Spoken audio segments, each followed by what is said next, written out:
Hi friends, നമസ്കാരം. S A പ്രോപ്പർട്ടീസിന്റെ പുതിയൊരു വീഡിയോയിലേക്ക് ഏവർക്കും സ്വാഗതം. ഈ കാണുന്നതാണ് കഴക്കൂട്ടം മംഗലാപുരം ജംഗ്ഷൻ. മംഗലാപുരം ജംഗ്ഷനിൽ നിന്ന് ആറ്റിങ്ങൽ സൈഡിലേക്ക് 500 മീറ്റർ പോകുമ്പോൾ NH നിന്ന് 25 മീറ്റർ മാറി നമുക്കൊരു അടിപൊളി പ്ലോട്ട് വിൽപ്പനയ്ക്കായി വന്നിട്ടുണ്ട്. ബിസിനസ് ആവശ്യങ്ങൾക്കും വീട് വയ്ക്കുന്നതിനും എല്ലാം തന്നെ അനുയോജ്യമായിട്ടുള്ള പ്ലോട്ടാണിത്. പക്ക കരഭൂമിയായിട്ടുള്ള ഒരു പ്ലോട്ട് തന്നെയാണിത്. ഇവിടെ നിന്നും ടെക്നോ പാർക്ക് ഫേസ് 4ലേക്കുള്ള ദൂരം വെറും 1.5 കിലോമീറ്റർ മാത്രമാണ്. ടോട്ടൽ 14 സെന്റാണ് നമുക്ക് വിൽപ്പനയ്ക്കായി വന്നിട്ടുള്ളത്.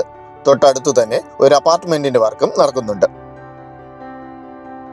ഈ കാണുന്ന റെക്ടാംഗിൾ ഷേപ്പിലുള്ള 14 സെന്റാണ് നമുക്ക് വിൽപ്പനയ്ക്കായി വന്നിട്ടുള്ളത്. 3 സൈഡും കോമ്പൗണ്ട് വാളോട് കൂടിയുള്ള ഒരു പ്ലോട്ടാണ് ഇത്. ഈ കാണുന്ന വസ്തുവിന് ചോദിക്കുന്ന വില സെന്റിന് 10.5 ലക്ഷം രൂപയാണ്. വില നെഗോഷ്യബിൾ ആണ്. ഈ കാണുന്ന പ്ലോട്ട് വാങ്ങാൻ ആഗ്രഹിക്കുന്നവർ വീഡിയോയിൽ കാണുന്ന നമ്പറിൽ കോൺടാക്ട് ചെയ്യേണ്ടതാണ്.